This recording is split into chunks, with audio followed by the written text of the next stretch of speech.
2. Sino po yung dito last Wednesday? Yun nandito po last Wednesday.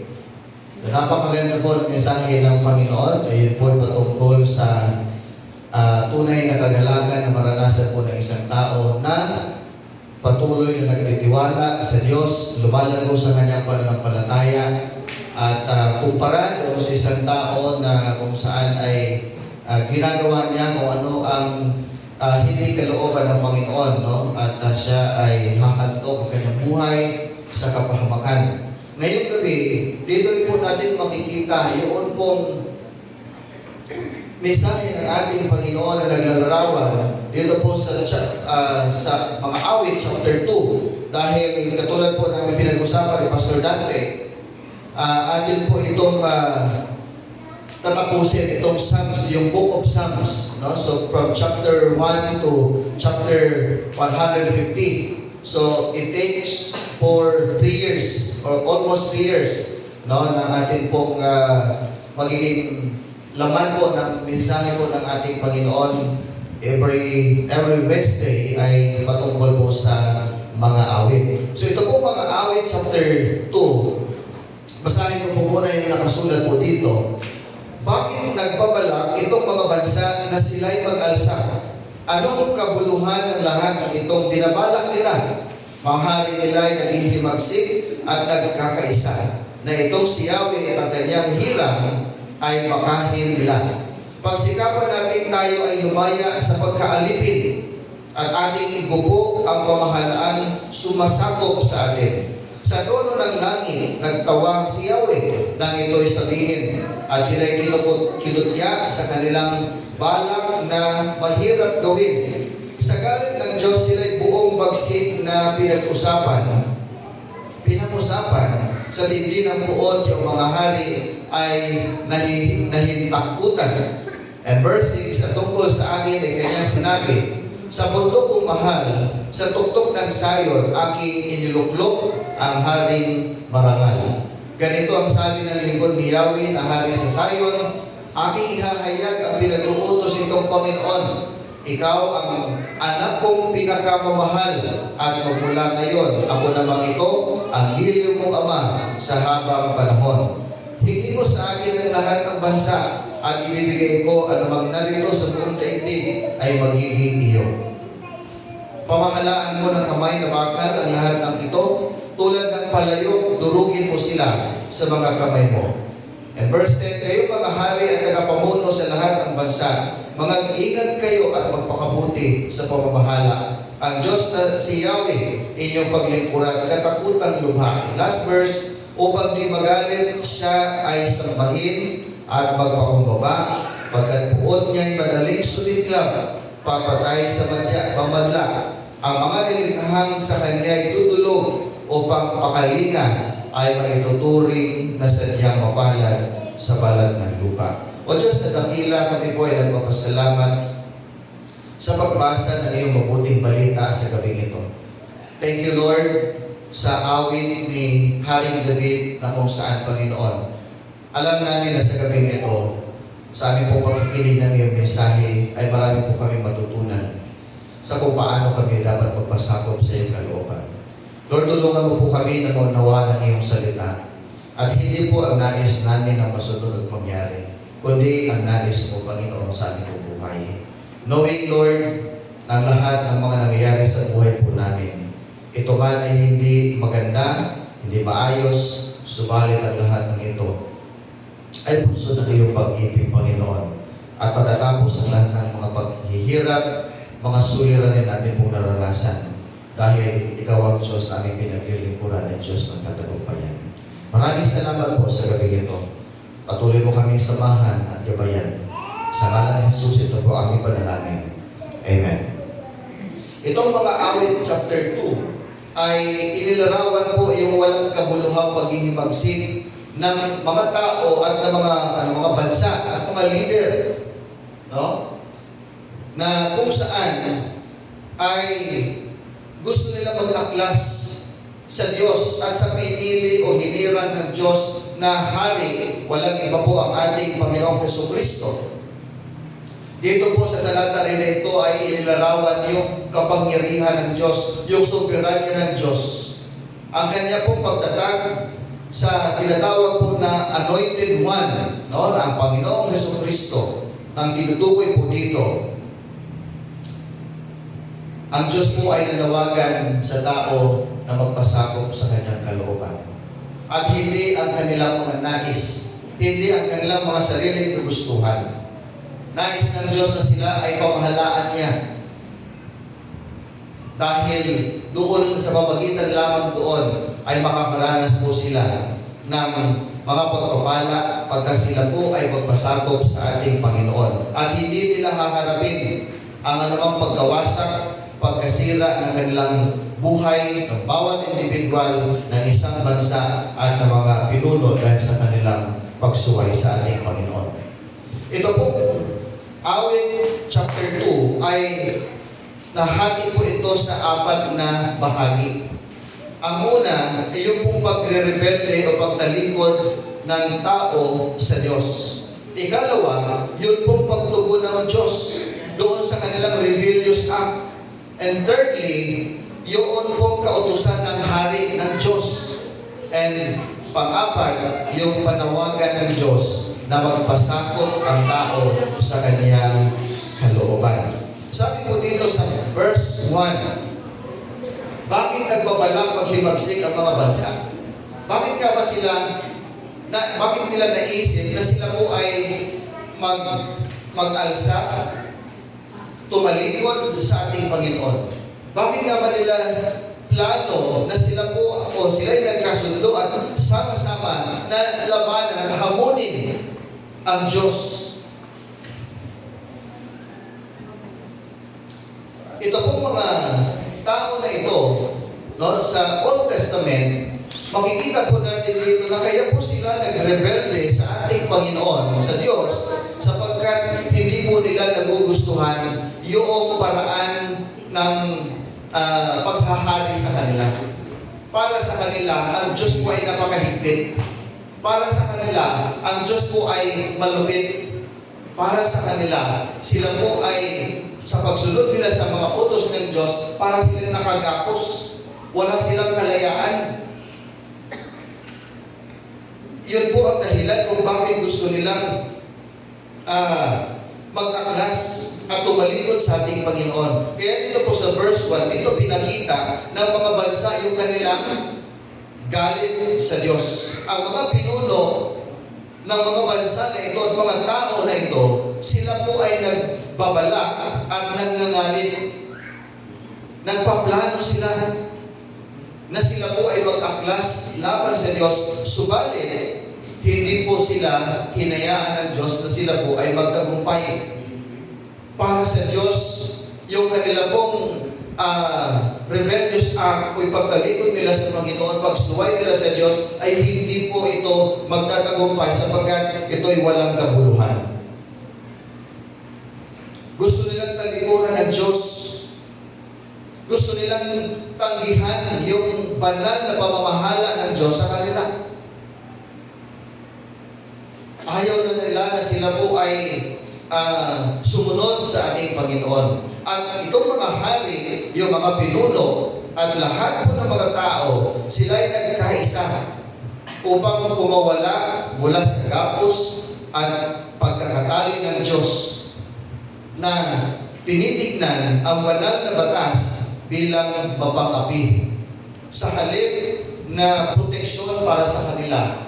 At ang gusto nila kasi sila mismo ang magpapatakbo ng sarili nilang gobyerno. Gusto nila na kumuwala na sa presensya ng Diyos. Ayaw na nila na sila ay pamunuan ng Diyos. Ayaw nila na ang Diyos po ang maghahari sa kanila. In other words, ayaw nilang magpasakop sa ating Panginoon.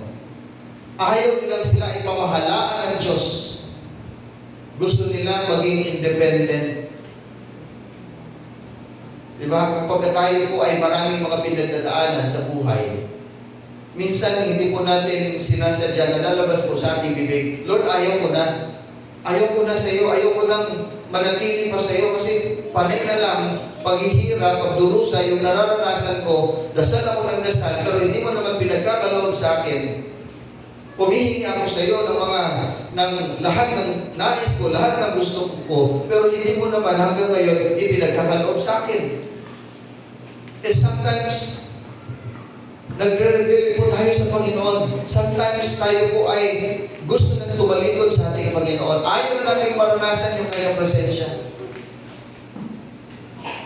Minsan po, tayo ay walang pinagkaiba sa mga tao noon na gustong tumalikod sa ating Panginoon. Subalit, ano pong sabi ng Diyos, yung kanilang rebellious act, yung kanilang mga plano ay walang saysay. Wala itong kabuluhan. No? Wala itong kabuluhan. Yung kanilang ginawang paghihimagsik ay walang saysay, sabi ng Diyos.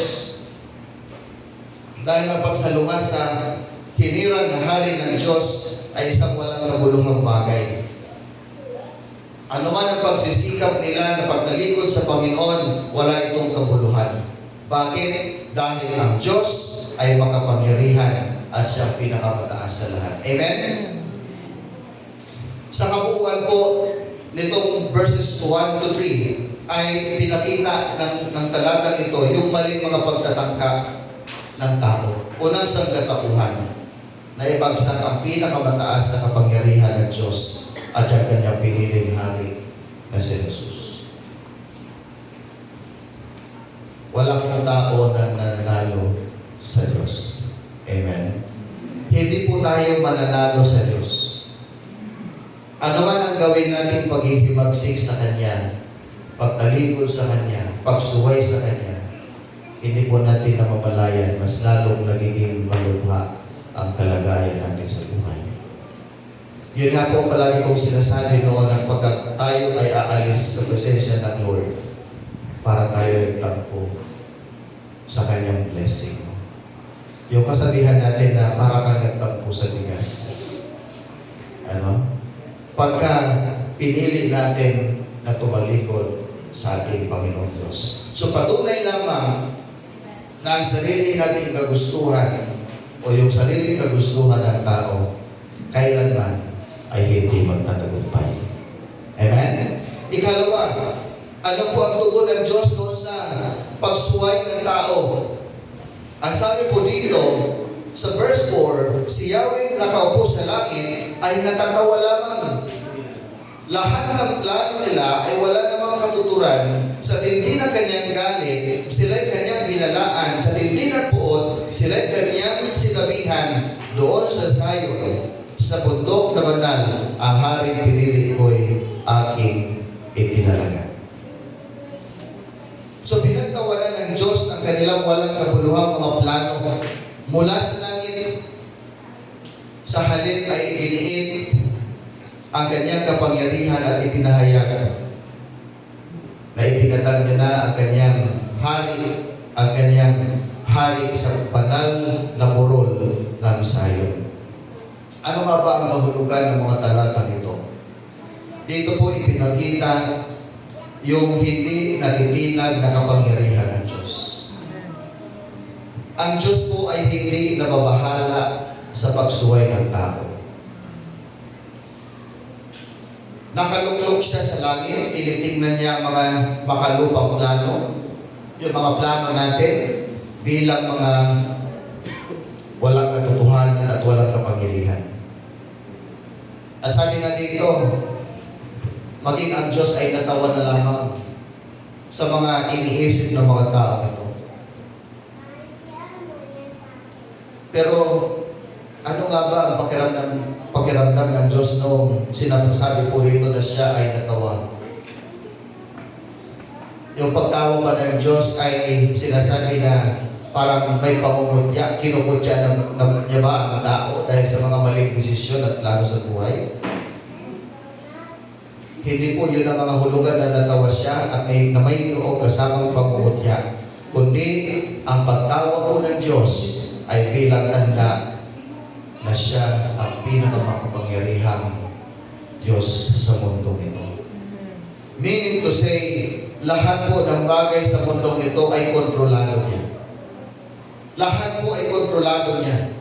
At hindi po yun pamumutya, yung pagtawa. Ipinakita lamang dito. Gusto sabihin ng Diyos, everything under God's control. Lahat po ay kontrolado ng Diyos. Walang saysay ang paghihimagsik ng tao. Ang mga pagtatangka ng mga tao, ng bansa, mga leader, at labanan ang Diyos ay lubos na walang saysay. Laban sa banal na plano ng Diyos.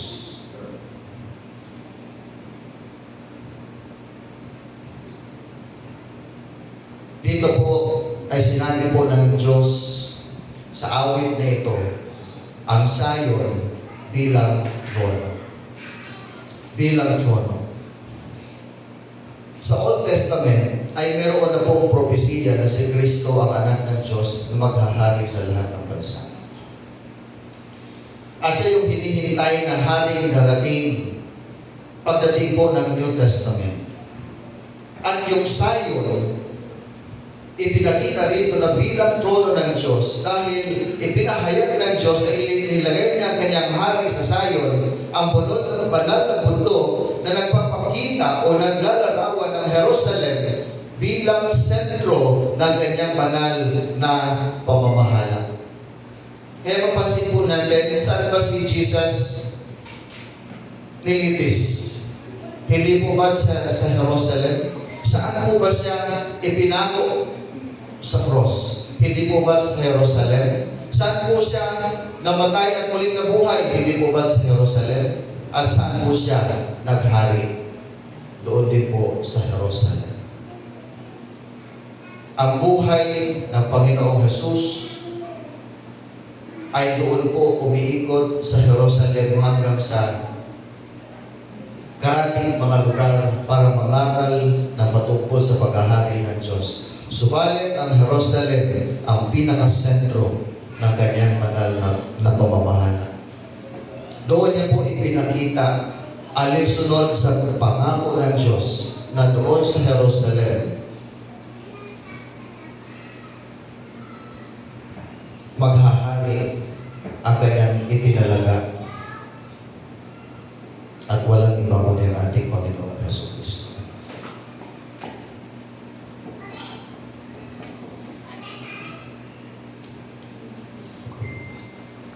Nais po ng Diyos na maghari sa ating mga puso. Yan ang nais niya makita sa ating buhay. Yung pamahalaan niya tayo. At ang puso natin, ang puso ng tao, ang pinakasentro. At dapat ang ating puso ang unang may pagsunod sa Kanya. Pagsunod sa Kanyang kalooban. May pagmamahal at pagsunod sa Kanyang mga salita. Dito siya ang unang naghahari sa ating puso. Upang anuman ang mga plano natin, anuman ang ating mga gagawin, ito po ay naka-sentro sa Kanyang kalooban.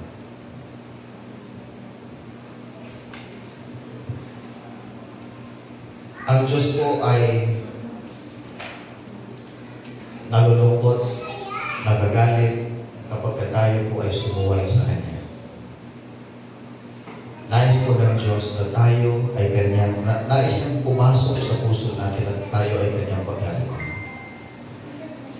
Kaya nais din ng Lord na tayo po'y maging mapagpakumbaba sa Kanyang harapan.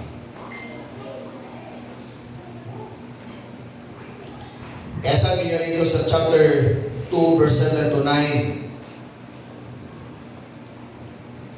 ikaw ay aking anak, ngayon ay pinanganak kita. Nangangako ang Diyos na ibibigay ng mga bansa bilang mana na pamumunuan sa pamagitan ng pamalong bakal, pagdurog sa mga rebelde, sa mga taong sumusuway sa Diyos, katulad po ng pagdurog ng isang palayo. Can you imagine kung gaano po, kung ano ang mangyayari sa isang tao na patuloy na sumusuway mula sa paghahari ng Diyos. Sa mga taong patuloy na tumatalikod sa Kanya, katulad ng isang palayok na dinurog. Yung palaro ng women doon sa tawag nito, Christmas party. No, yung pinalo ni Ate Dolor. Sino yung nakabasa doon? Pearl. Pero hindi po siya ganun kawasak, di ba? Kadurog, ano? Hindi siya ganun kadurog. Hindi siya ganun talagang nabasa ng gusto. Pero pag kayo imagine, ang isa pong palayok na talagang durog na durog. Ano? Durog na durog, wasak na wasak. Ganun po ang gagawin ng Diyos sa mga taong nais tumalikod sa Kanya. Ang buhay po natin ay Kanyang wawasakin, sisirain. Hindi lamang po yung sa kabilang buhay na pagkawasak, kundi po yung pagkawasak, pagkasira ng buhay natin na kung saan ay pinamumugaran po ng kasalanan, ng kaaway. At hindi po ang nais ng Diyos na gusto nating makita at maranasan sa buhay po natin. Wasak, sira, no? Destructive.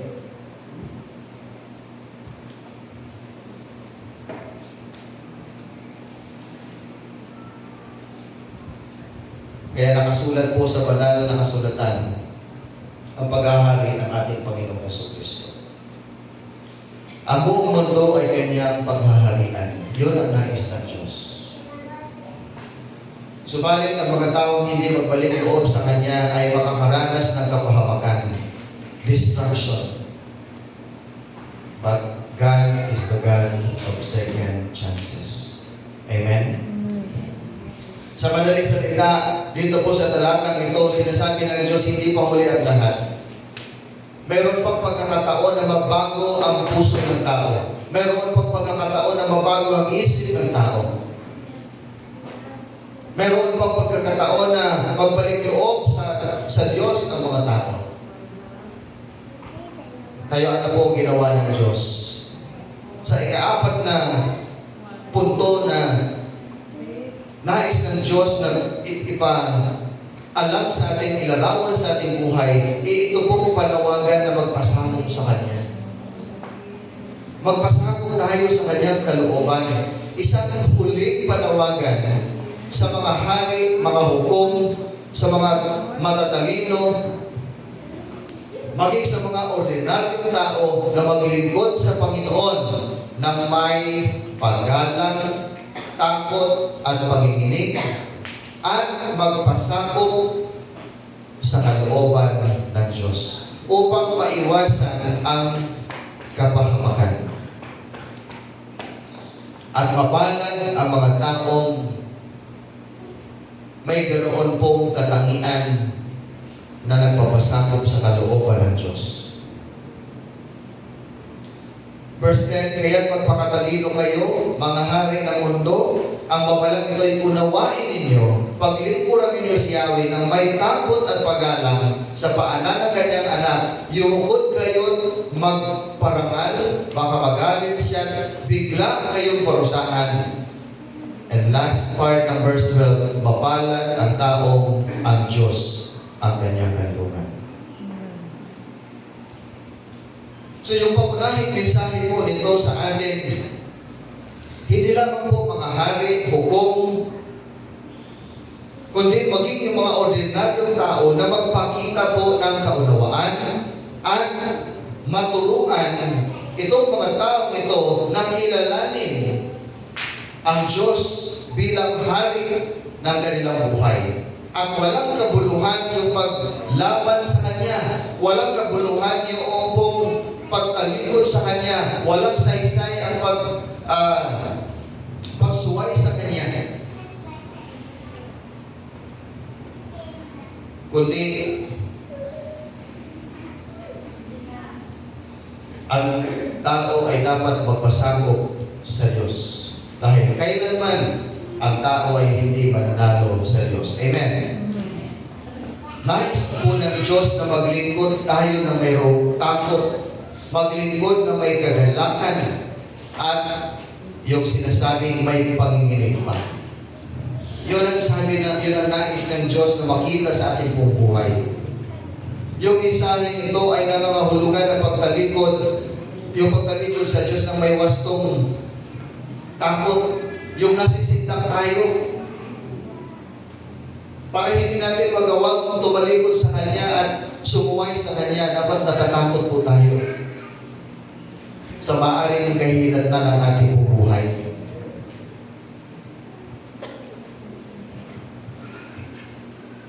Subalit, kung taos-puso ang ating pagsunod sa Kanya at pagpapasakop sa Kanya, ay maranasan natin ang kagalakan sa Kanyang presensya at may pagkilala sa Kanyang kapangyarihan. Verse 12, yumukod kayo at magparangal. Ito po ay isang kilos ng pagpapasakop, katapatan, at malalim na pagmamahal na nagpapakita sa katapatan at kabanalan ng ating Panginoon Jesucristo. Meron din po ditong babala at pagpapala. Ang pagpapasakop ay umiiwas sa galit. Ang pagsuway ay humahantong naman sa pagkakahamak sa daan o sa landas ng paghihimagsik. Sa kabaligtaran, mapalan ang lahat na hinahayaan ang Diyos na siyang gawing kanlungan sa buhay. Ang Diyos po ay nag-aalok ng pangako ng kaligtasan, pagpapala para sa mga nagtitiwala kay Jesus bilang kanilang hari at kanlungan. Kahit sa gitna ng makamundong kaguluhan, Church, nais ko pong iwanan itong challenge sa bawat isa sa akin.